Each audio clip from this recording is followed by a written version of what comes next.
Hi, welcome to Fieros Reborn, the channel.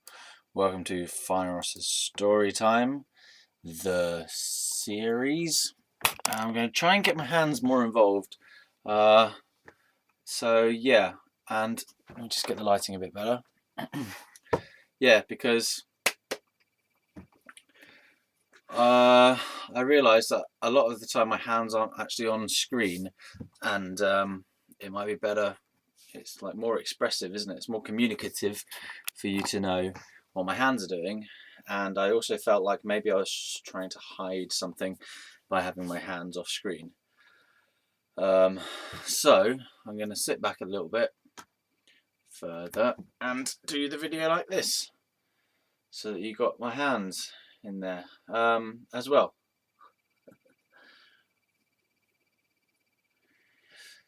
Yeah, it just looks like I'm really far away on the screen now, because I'm usually really up close, aren't I? Yeah, okay. So now I have to deal with the fact I'm looking at myself or looking at the camera. And this is always a tricky thing, because I like to make sure that I'm always in the shot. And so I check every now and again to see if I'm still in the shot. Otherwise it would be a bit of a rubbish viewing experience if I'm not in the shot half the time. Right. Okay, so here I am. Here we are. Faros' story time. Continuing on. God.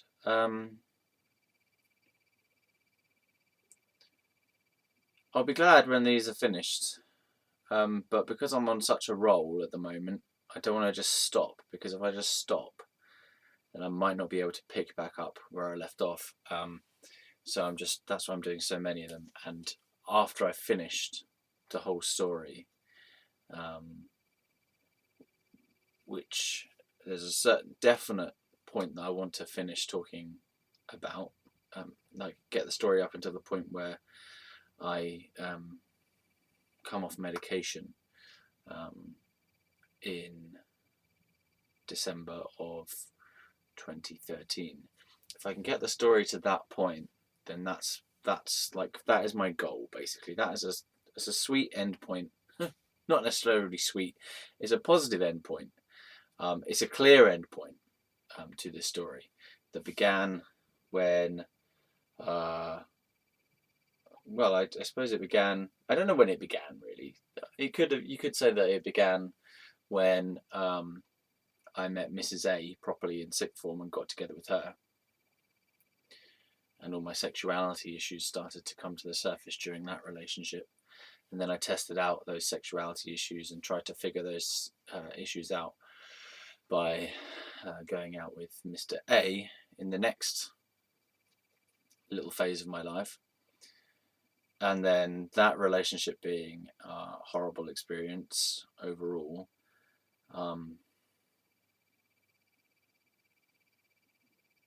I mean, I would like to say that this part of my life, this story part of my life, began really when I got with Mr. B, because that was a jumping off point from a sense of normality for me. I think the normality of my life had been job, band, girlfriend, yeah, that's pretty good, isn't it? Job, band, girlfriend, family situation, car, yeah, and school. Like, that was all fairly normal for my experience, in terms of it was what do we mean by normal? What does that mean by normal? Well, it's like everyone else is doing that, as in, it wasn't kind of abnormal, I suppose. It was recognizable to me. I understood what I was doing. I knew what I was doing. It was the known. It was the known because it was familiar. So I was doing familiar things, like going to a job. A world that I understood, going to a job, having a girlfriend, being in a band, so doing music. These are all things I understood, that I knew what I was doing and why I was doing them. And then all this started to become challenged. All these known things started to be challenged when I went out with Mr. B, because my sexuality was really challenged. Uh, my sense of work was challenged when the band I was in fell apart, because the point of the band was my future career, that I was trying to develop a career in music by being in a band. And then part of my sense of purpose with regard to work and career suddenly disintegrated when that band disintegrated. And that, because the job that I was doing at that time, the waitering work and the waiter slash bar work that I was doing at that time, was really there as a fuel for my band, for my band project, to be able to fuel my creative interests. So to be able to buy strings, to be able to put petrol in my car, to be able to maintain my car, to be able to drive to rehearsals, to be able to put all my stuff in a car, to be able to drive to gigs, to pick my drummer up, because he couldn't drive for a while, and my bassist couldn't drive for a while as well. So there was a lot of energy focused around the car. So I had the job to earn the money for the car. I mean, I wasn't paying rent to my parents, but I was paying them a little bit, actually. I was paying them like £50 a week. And this was all like a very normal life for me. And I'm really feeling the lack of normality in my life. I spent like all afternoon basically feeling like normal is something I have really missed out on in my adult life. Really, really missed out on. Like everything beyond. I mean, even when I was with Mr. B, things were still slightly normal. Like I still had a job while I was with Mr. B, and I was still at university, which was a normal thing to do, but I wasn't really doing it in a normal way.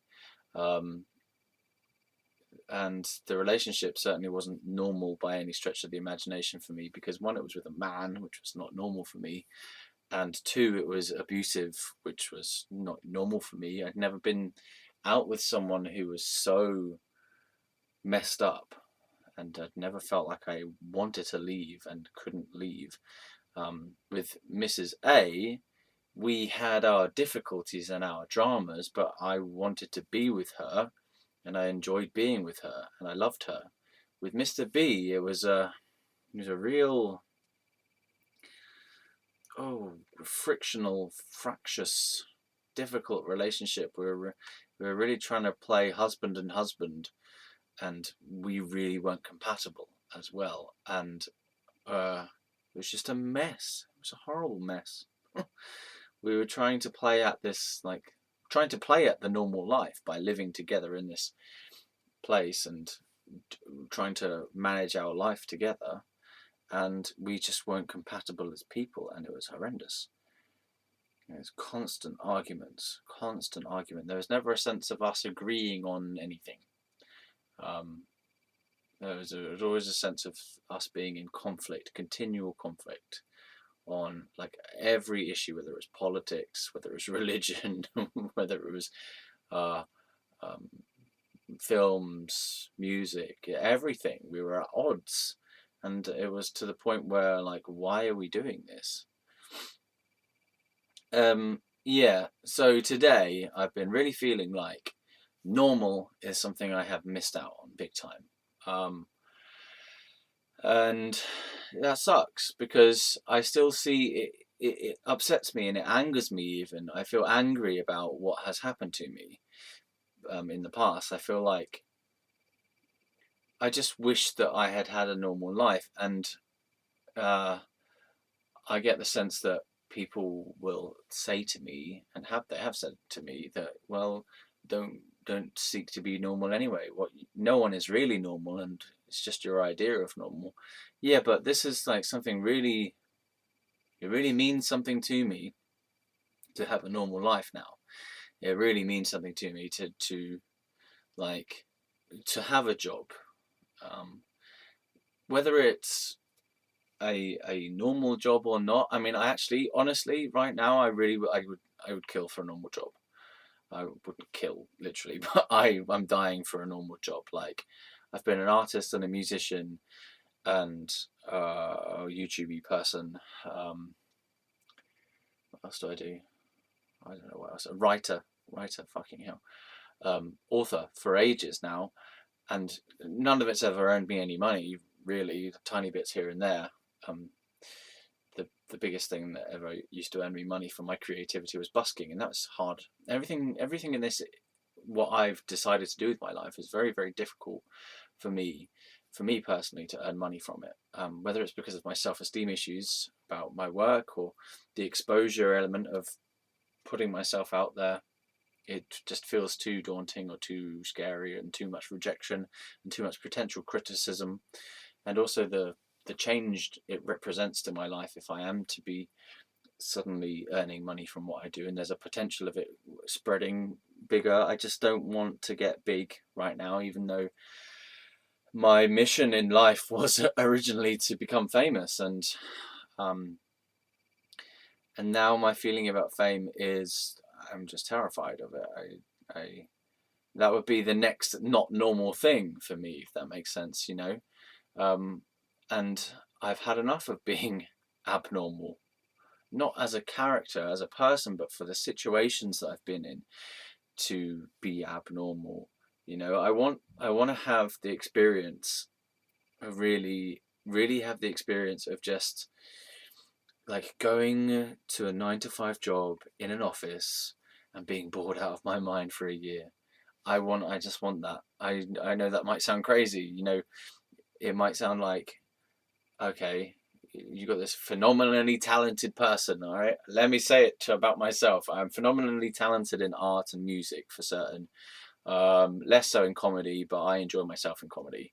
Um, in my writing, I think I'm not phenomenally talented in my writing, but I enjoy it, and I think that my writing has purpose. But it's certainly not to the point that I'm talented with to the level that I am in art and music. But then other people might say that it's the other way around, that my writing's better than my art. I don't know. Uh, yeah, and anyway, I like, why would someone who's got all these talents and abilities and uh, stuff promise? Why would you want to do a normal job? Especially after you've said that you hate normal jobs and you can't do normal jobs. Yeah, but that's the point, isn't it? The point is that it's because I can't do it, or I haven't been able to do it, that I want to so bad. Because it has been so hard for me to just have a normal life, to just go to work and go to the gym and hang out with my buddies.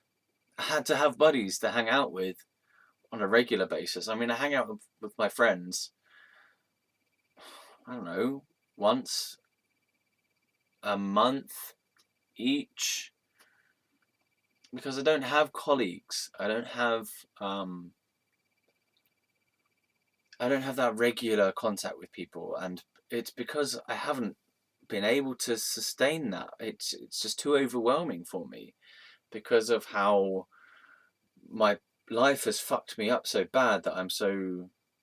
Oh, there's my watch. That I was so fucked for such a long period of time, exhausted, drained from the whole experience of my life up until now, that I haven't been able to like sustain a normal life with normal routines and things. So the creative work that I've been doing has been because it's all I can do, or all I have been able to do up until now, since kind of like October 2013. I haven't been able to have a normal job and a normal life, and my relationships have been very short-lived, and my tiny bits of work that I've done between 2013 and now has been very, very short-lived. Um, and as I was saying, just the whole of today has been about really missing out on. I just want to have a normal job. Want to like go to the gym like a normal person. You know, I want to have my family again. My family. I can't. really hang out with my brother when I want to hang out with my brother, because I don't have a car and he lives far away, and I can't really. The reason I don't have a car is because I can't afford a car, because I don't have a normal job. Do you see how it all fits in together? So it's like, if I could just have a job, a part-time job or something, like 3-4 days a week, or just 2 days a week, no days a week, 0 days a week. But if I could have a job that was, why do I feel like I can't even think about having a job? It sucks. But I love that. I mean, all these people who are my friends, they all have jobs, and they all have friends around them, people around them from those jobs, and it's just like, I feel like I'm missing out so much. And I'm 32. I'm 32.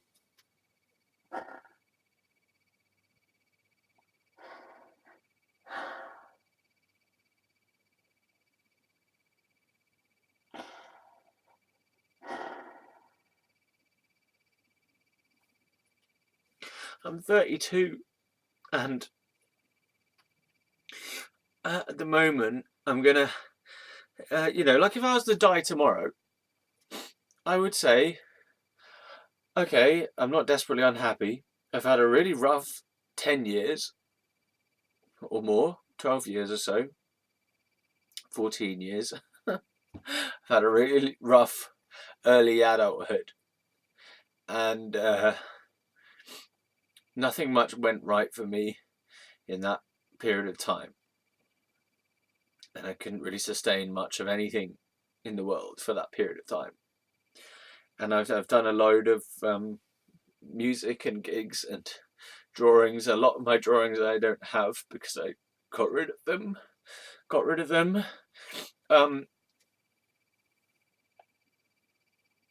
And I would have to say something like that.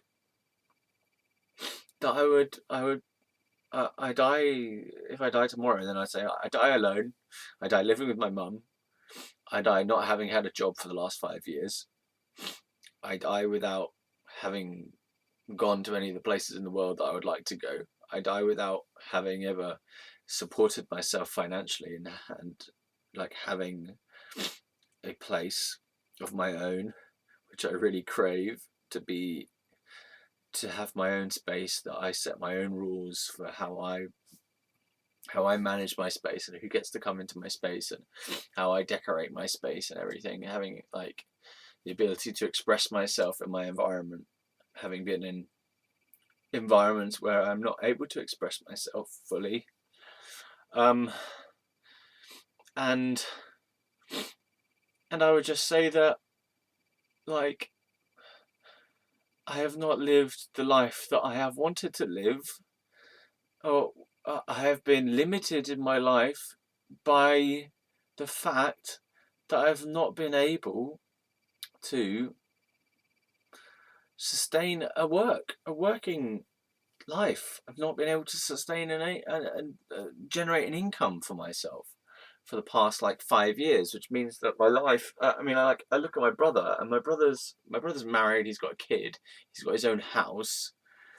He's got a job, and he's just living this, what appears to be a charmed life, basically, of like, he's got money in the bank, as well as, savings. He's got savings and stuff, and a mortgage, and all this, and a car, and a wife, like long-term relationship with a child, and like, our life circumstances could not be more opposite. And I feel like I want that for myself.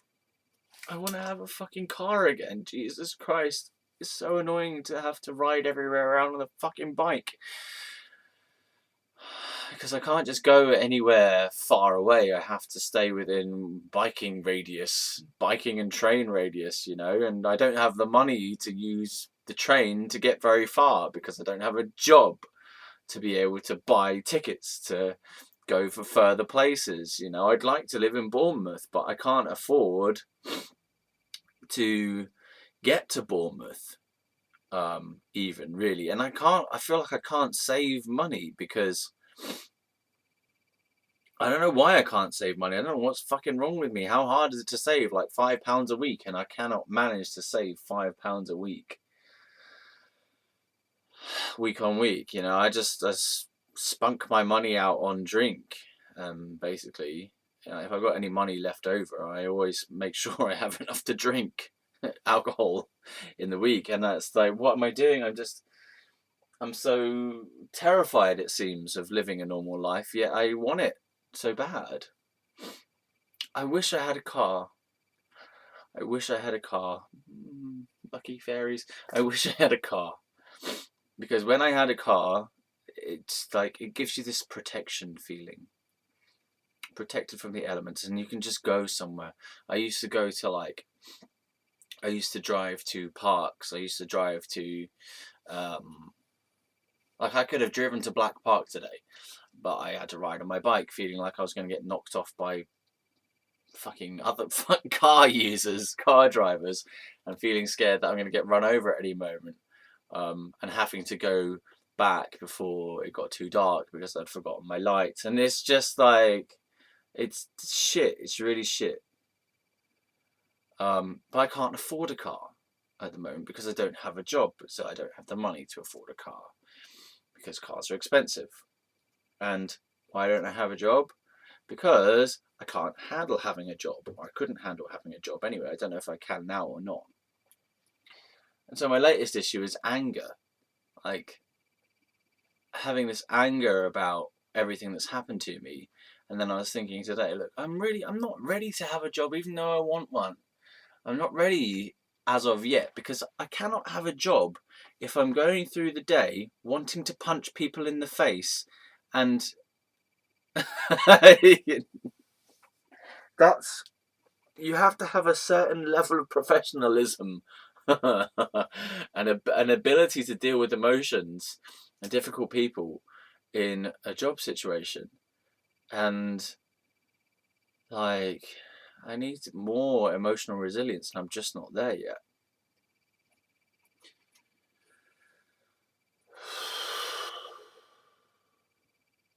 So normal, yeah, normal. Because I remember last night, yesterday, I spoke about normalness and how my life has not been normal. Yeah. Okay. So I was sort of telling the beginning of the story again, wasn't I? But we need to tell more about America. I feel like I need to, pardon me, clear up a few little extra bits in America before we move on. So there was this. I was in the Starbucks, right? Remember I was telling you that I lived in the Starbucks, basically. Lived in the Starbucks, yeah. God damn it. Lived in a Starbucks for a couple of days until 2 a.m. trying to get warm. And then I don't know where I went afterwards. Then I went to the Port Authority bus terminal. Maybe that's why I went there to get warm. Maybe that's where this little part of the story, how that all hangs together. Yeah, man, it's really annoying me that this chair is wobbling around, so I'm gonna try and stop it from wobbling. Hold on. Oh, that wasn't actually me for once. Oh, it's ever so slightly more static. Man, that fart stinks. Maybe I did fart, but that wasn't. That was a different. It was a silent fart, but do I have soup out there? I do. Okay. Sorry, this has all gone a bit weird now. Okay, fine. So, I was basically living in Starbucks, yeah, which was hard going. And then this girl, hard to say whether she would class as a woman or a girl, a female person, a female human being came in, and she was skinny. She reminded me of Alanis Morissette. Not from how Alanis Morissette looks now, but from her younger days. And And I told her this person as much. I don't know why she sat with me particularly, but she came and sat with me, or I beckoned her over, or she just came and sat with me, or I sat with her. I don't know how it happened that we sat together, but we sat together. She was attractive, I suppose. Yeah, yeah, she was attractive. American. Um, I don't want to call her a woman because she had a younger feeling about her. So woman seems to imply, for me, just personally, how I say about woman. Woman for me feels mature in emotional maturity, and also age, slightly older than, um, probably. I think you can be called a woman in my definition. If if you're over 24, you'd still be kind of a young woman, though, wouldn't you? Younger woman. 24. I think 24. After that, I start to think of you more as a woman. Yeah, than a girl. Um, if if you meet with the criteria, start meeting with the criteria of emotional maturity, because you can get girls who are like 45, 50, who are immature, and that's why I call them girls, because they're just scatty, immature. They don't hold their centre. They're just Larry. You're a girl if you're Larry. You're a woman if you own yourself and you know yourself and you express yourself with dignity. Okay, anyway, that's just my probably misogynistic views, anti-feminist views, probably. I don't care. It really bugs me, all this, the fact that I can't have my own um, understandings and beliefs about women, and interpretations of women or perceptions of women, because to express anything about women, it seems, is bad. Like, I cannot say anything about women. I can't even, like, it's just very hard to say anything about the female in general, actually, at all, without it being put into me stereotyping or labeling or whatever. But man, like, you should hear what some other people say about women. Yeah, it's just hard. I don't know why. How can I not? Why can't I have my? I want to have my own fucking views. I want to have my views about women, and I want to have my feelings about women, um, positive and negative, because that's my authentic response. You know, I want to be able to say I hate women from time to time, and fuck women, and women are bitches. I want to be able to say stuff like that, and that's okay because that's just an expression of how I feel right then, and not like, it doesn't mean forever type of thing, or it's not true necessarily, but I want to be able to say those things to get the feeling out. Oh, God. And women are happy to hate men. Why can't I hate women?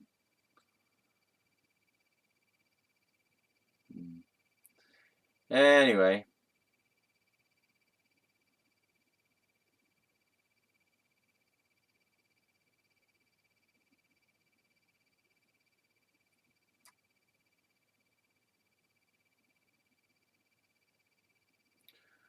I was in the Starbucks.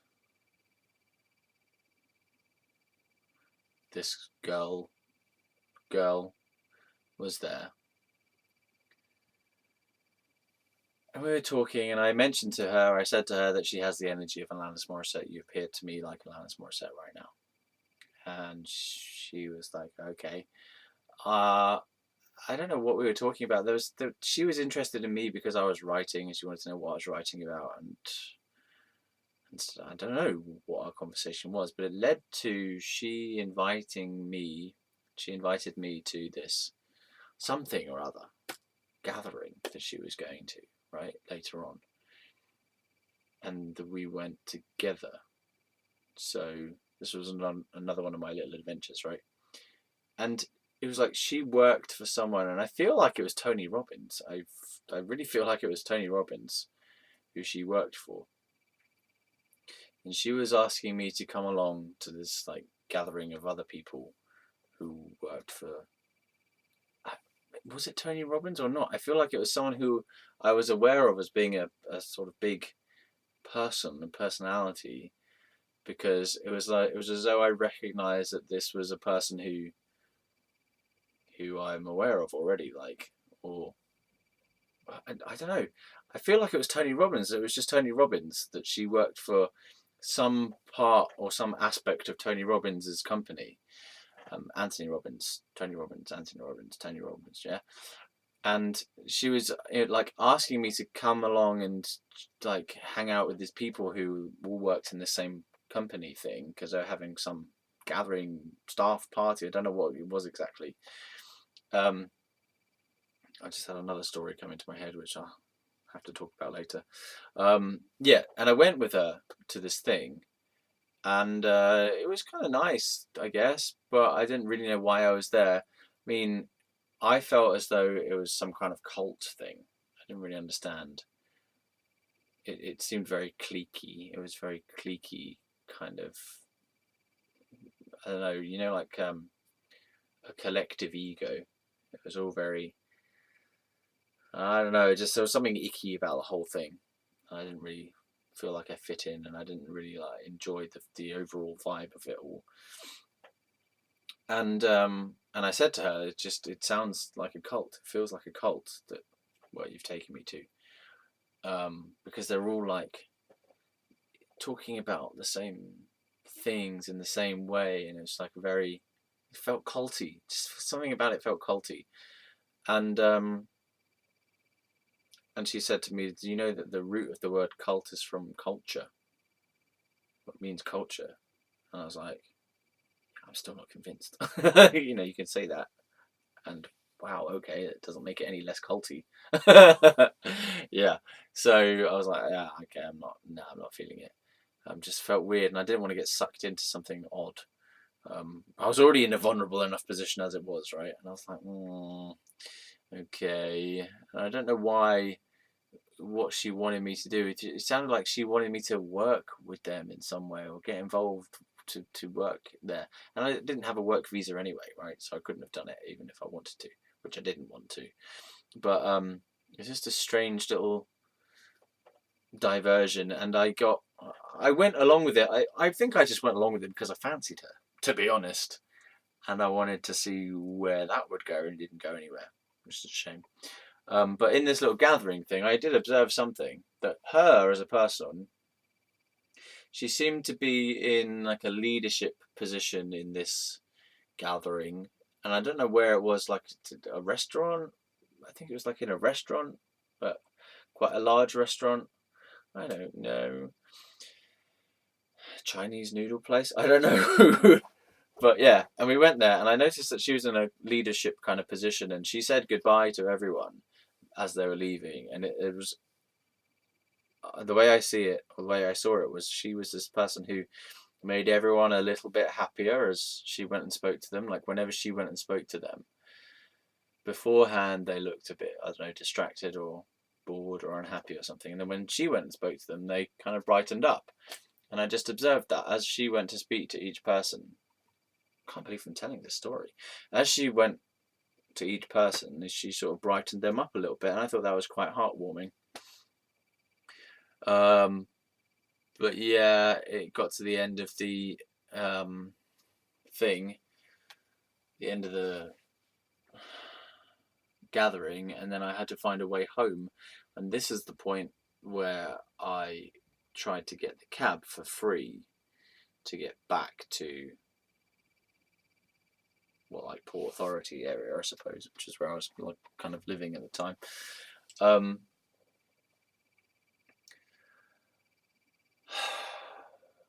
And the cab driver guy took my driving license and my phone as collateral, and I got the driving license back, but I don't think I got the phone back. I'm not sure. Okay, fine. So I think I blamed that on that fucking girl, trying to lure me into some culty thing that I wasn't up for, and then I ended up almost jeopardizing my whole, well, a piece of my ID, and just it was, oh fuck that cab driver. And I was like, yeah, I'm sure that the universe will figure it out, you know, somehow I'll be able to get away with it, or the cab driver will take pity on me at the last minute and just let me go for free. But he didn't. He was really pissed off at me.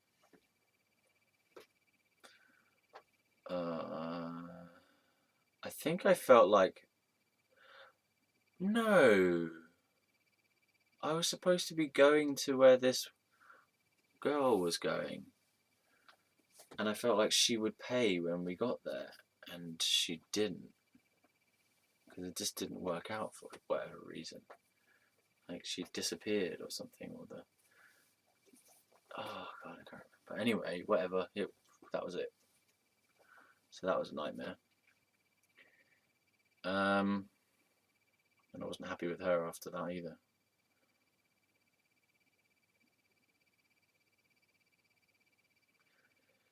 So let's just tell some other stories from America while I'm here in this area of my brain.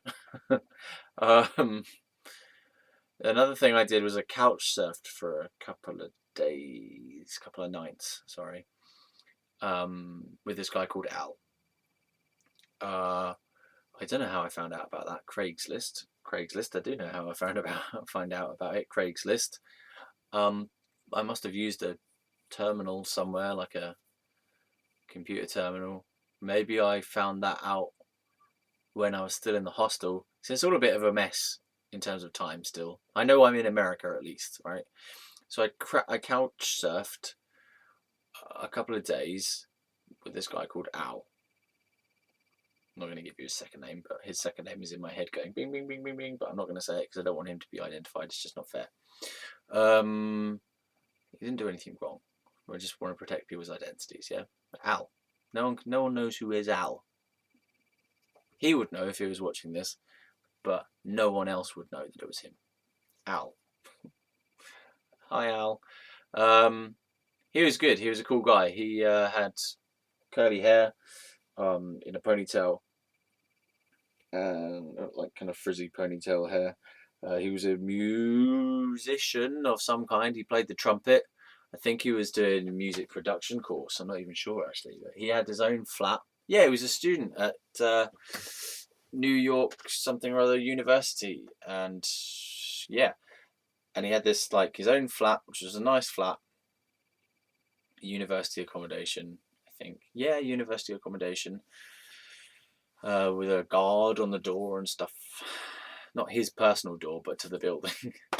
It was just quite a swanky building. It was in the financial district of New York, which is down the bottom of Manhattan in terms of the island.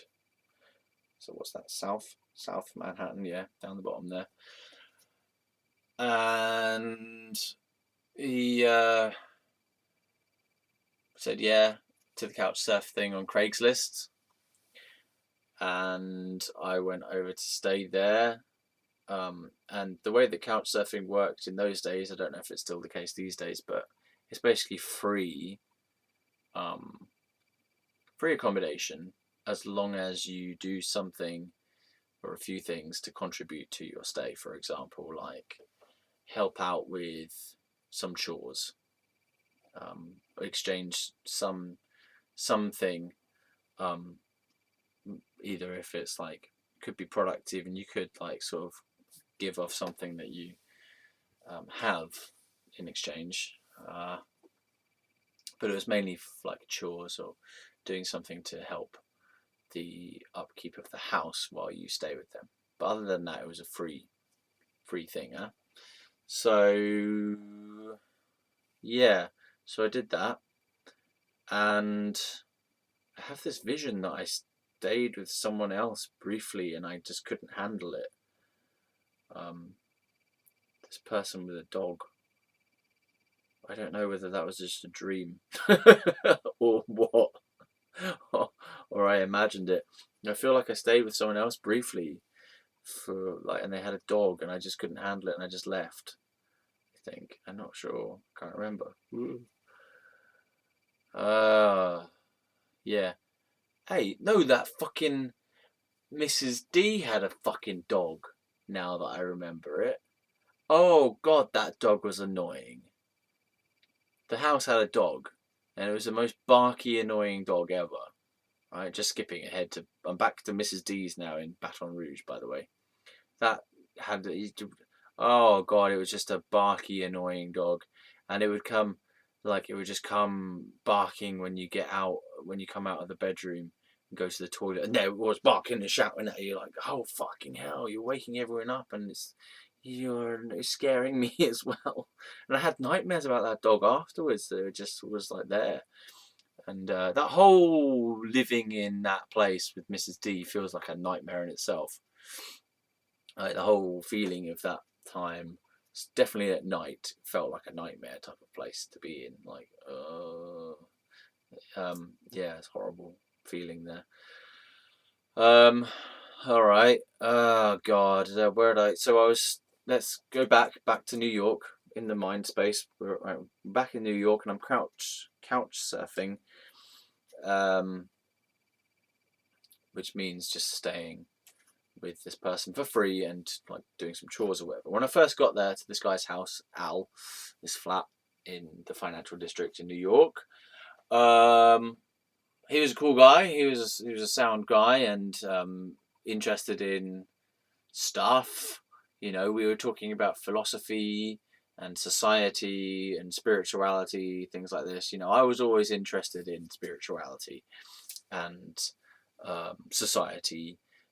You know, my main things at that time were things like becoming free of ego, reaching enlightenment, transcending the self, and then also still the normal social justice type of stuff like environment, capitalism was bad, consumerism is bad, kind of we're destroying the planet type of stuff, which reminds me of other things from the past, which I will have to go into. I'm going to make a little point here. I'm going to go back through the period in time when I was with Mr. B and at university, and I'm going to trawl through those things again, because when I did that, it was at the beginning of this video series, and I wasn't quite at the point where I was able to talk about it sensibly. I was just kind of like blah, blah, blah, blah, blah, and always trying to make a point about things. I was using my story to try and deliver a message type of thing. But now I'm just trying to tell my story and get it fucking right and remember it correctly and just tell you what happened. Or it's more like just trying to process the story, I guess. Anyway, so that will happen. I'm going to go back through the period of time when I was with Mr. B and at university and talk about that stuff more, because there's a lot more in there that I didn't go into, and there's a lot more about that relationship that I haven't fully explored yet. You know, I've said it was abusive, I've said it was difficult, I said it was stressful, I said some stuff about the sex, but I said it all in very general ways, and I feel like there's more in there that I've kind of put a blanket over it. I've just blanketed it. You know, I've sort of given it catch-all terms. I've said it's like this and it was like that, but I've never gone into really, well, what do you mean by that? You know, how did you experience that relationship? I've not delved into that. It's still quite difficult.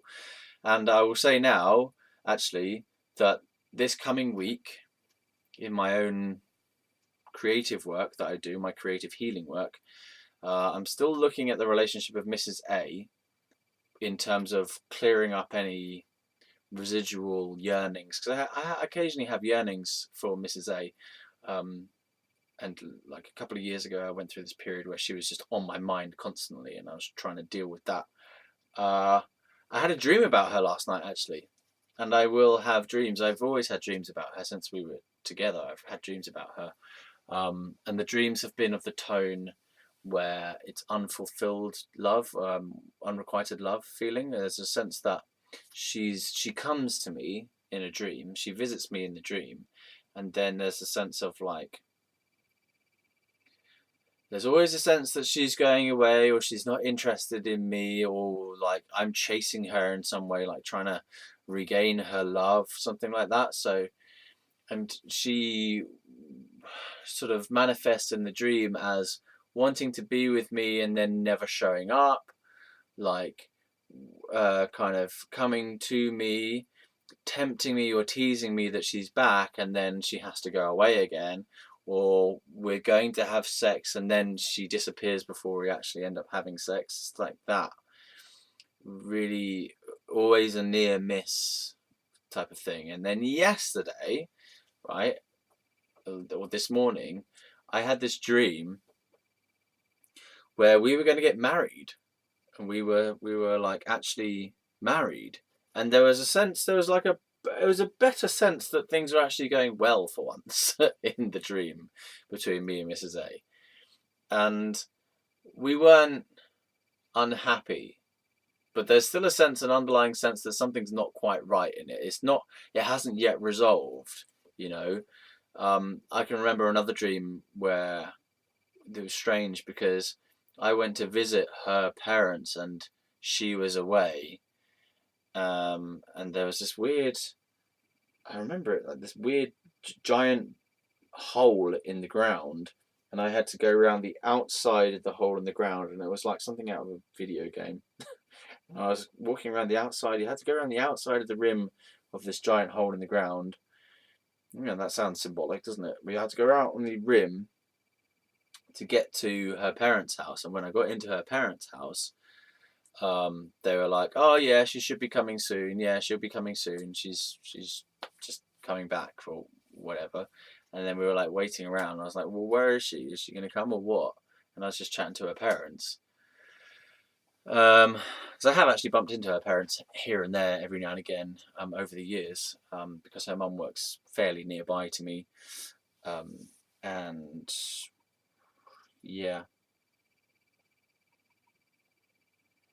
And so in that dream, I was just chatting to her parents, and she was going to come back, and then she didn't come back.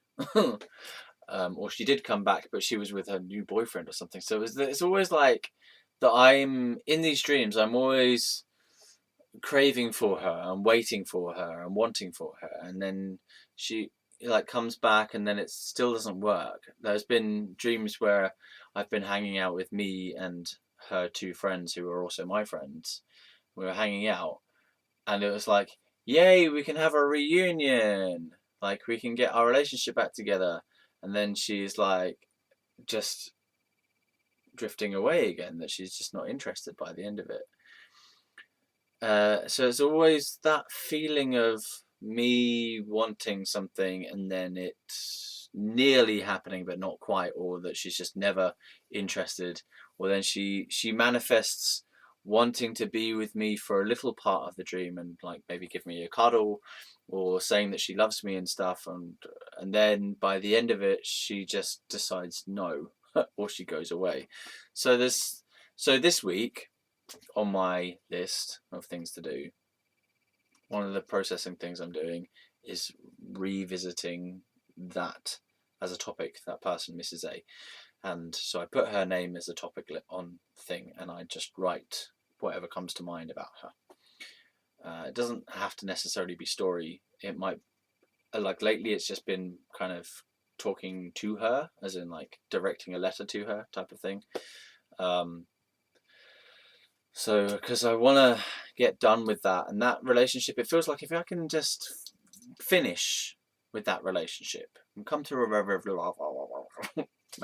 come to a resolution on that relationship, then I can move on to talk about Mr. B in more detail, and I can start the work on that, because I've not really done proper work on my relationship with Mr. B. I mean, I have done a lot of work on my relationship with Mr. B from the past, to tie up loose ends and to resolve the feelings of resentment towards him, because I blame him in a way for how he treated me, and then how that started to make my life go wrong. Like I blame my later hospitalization basically on how he treated me in that relationship. Well, that whole relationship in general seemed to be the start of things going wrong in my life.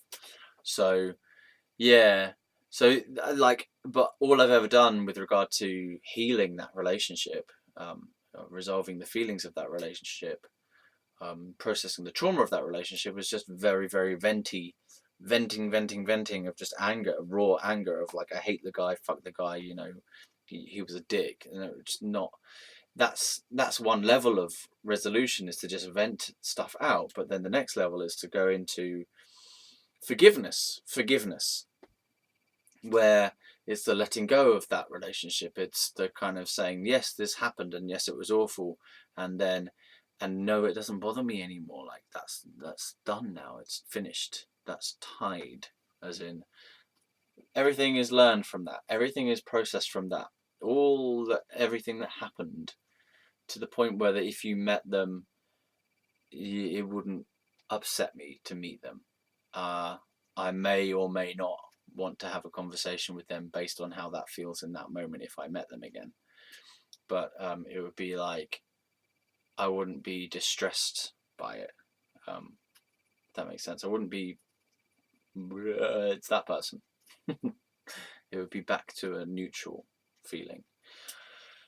So yeah, so in my healing, I realize this video is just jumping around everywhere, okay, but that's how I can't just do things in a linear fashion, because it's not how my brain works, certainly not at the moment. So yeah, so this week coming up, I'm going to be processing Mrs. A. I want to finish with that relationship, god damn it. It feels like it's nearly done. I mean, the fact that I had this dream that was so different to the other dreams, the fact that we were getting married, and that we were vaguely happy in that dream, and that we were together, and we may well have even had sex in that dream. Not that I remember any like details of the sex, but I remember that there's something was different about this dream compared with all the other dreams that I've had about her. So it felt like something had shifted ever so slightly to that relationship feeling resolved, but not quite fully. It doesn't feel fully resolved. Yeah, so, but that was a nice little step, a nice change. It wasn't that she was going away and disappearing in it, you know. I felt like, okay, if the dream version of me and her can be together, then that's fine. You know, if the dream version of me is happy inside in my deep subconscious, if my dream version, my dream self, my dream little buddy guy, you know, my little dude inside me in my dream world, if he gets to be with her and he's happy in the dream world and he's like, I got what I want in the dream world, then good for him, you know. And then he can fucking shoot some dinosaurs instead of being chased by dinosaurs as well. My poor little dream buddy.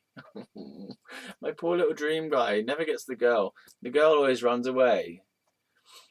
And probably when he finishes with that relationship in the dream world, my little dream buddy, dream guy, my dream avatar, my dream self, you know, he's like this little dude.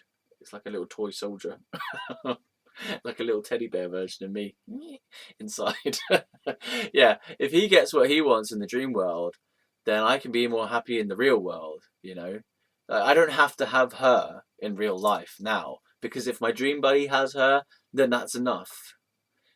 My dream buddy, if my dream self has that relationship, I feel like that's what the emotion is wanting. The emotion is always calling to be reunited with her, and I think that the dream body, he needs to be reunited with her.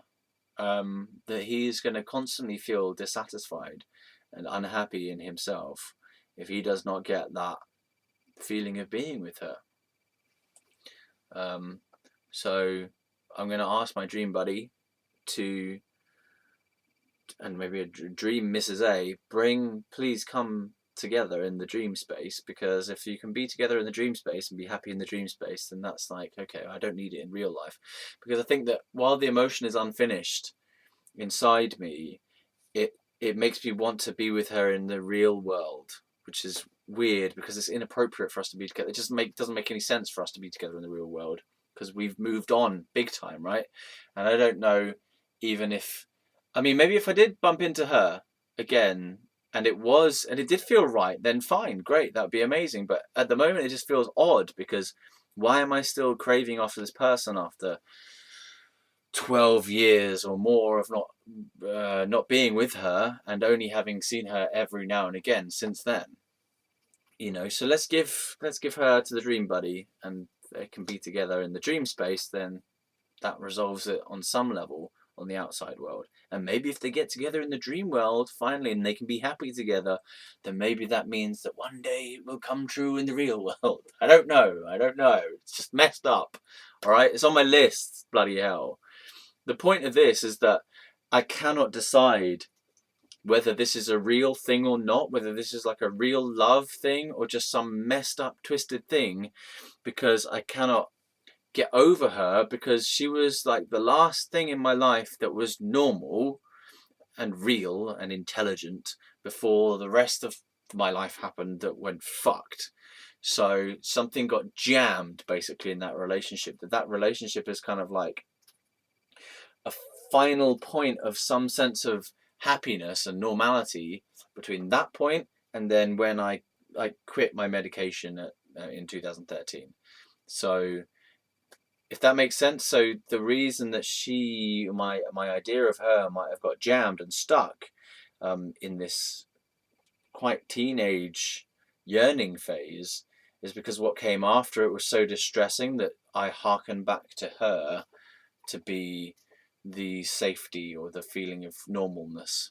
So because nothing else after that matched anything I knew, so she stays there as this rock of knowledge that something is good in life. And through the story as well, actually, through the events that happened, I did keep her as an idea, as a value of that something is good in life. So I would remember my time with her, and I'd remember who she is and how she is, and know that she was a caring person, she was a loving person, she was a fun person. And as I was going through all this massive trauma, where people were not being caring necessarily, a lot of the time they weren't being caring at all. They would manifest potentially as caring and then turning to a demon. So they would be friendly to begin with, and they turn into an asshole. And I kept her kind of image, her personality, her feeling alive inside me, to know that there is something good in life. There are good people in the world, that there is a normal, intelligent human being who's not an asshole in the world.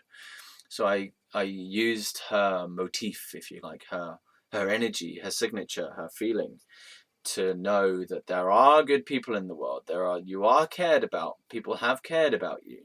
It's a shame it wasn't my parents. I couldn't really use my parents as that, because I'd never really felt fully, deeply cared for by my parents to the point that I had with Mrs. A, because Mrs. A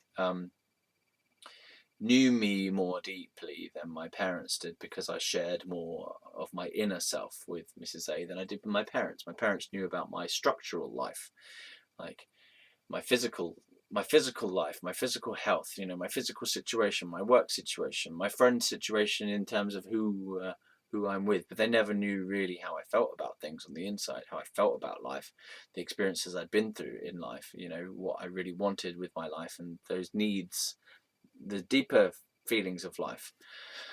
My parents didn't know that, so I couldn't use them as positive, caring influences in my safety net, if you like. I felt like my parents were people who were not emotionally that great. They weren't that emotionally supportive and caring, so I didn't have them as good examples of who are caring people who are caring. So I used Mrs. A in my mind and heart. She carried me through a lot of the difficulties, as she was like a resource, a sanctuary, if you like, for me to think about and to write my letters to. I'd write letters to her while I was in America, I think, maybe, and never sent them to her, but it was just the feeling that I could connect with someone to share my real truth, my deep truth, when I was going through all this crap. That even if the letters were unsent, it still felt like I was connecting with her, because I was addressing it to her, and I was just saying, like, Mrs. A, I'm going through this kind of stuff and it's really hard and la la la, and telling her the real truth in my heart. And that meant something, to be able to speak to someone who I could connect with. Yeah, so she's on the list to talk to her still in the letters, again, continuous, until that feels like I don't have to do that anymore, or until it's resolved, or until I go, bloody hell, I just got to contact her somehow. I've got to speak to her mum again and like get her contact details and refresh the whole thing, whatever. But that feels so weird right now because I've spoken about her for so long. It just feels so strange to actually meet her again after having spoken about her for so long. Like I've been talking behind her back or something. It just feels odd. Like, I mean, what if she was to watch these videos and I say, I've been saying all this stuff about her, you know? It's just weird. It's weird. It's like, doesn't, because when I speak about her, it's like I speak about the past and I speak about how I interpret her to be, and that may be vastly different from the reality of her, because it's more like she's become crystallized as a symbol rather than a person. You know, she's more representative of something I remember or something that I believe in, rather than her as an actual physical person. It's like she's become the Jesus. She's become the Christ, the Mother Mary. She's the Mother Mary figure, you know, like she's not real in the way that I speak about her, but she is representative of something deep inside me now, that to meet her in real person, maybe it'll just destroy my whole myth about her. Maybe it will just ruin it. And it feels weird. It'd be weird because I've just spoken about her for so long. And I don't know. And this is the same thing that happened last year or the year before.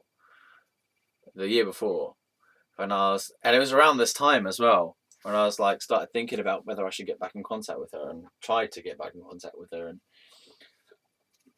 just didn't feel it was right, and tried to start work on my relationship with her internally. Yeah, and then I got to put Mr. B on the list, so I got to finish with Mrs. A to some level to move on to Mr. B and start clearing up that relationship from the past and any relationship resentments that are still there. So yeah, okay, now let's go back to where I was in New York, which was the couch surfing thing. The guy played the trumpet. Maybe that's a good part.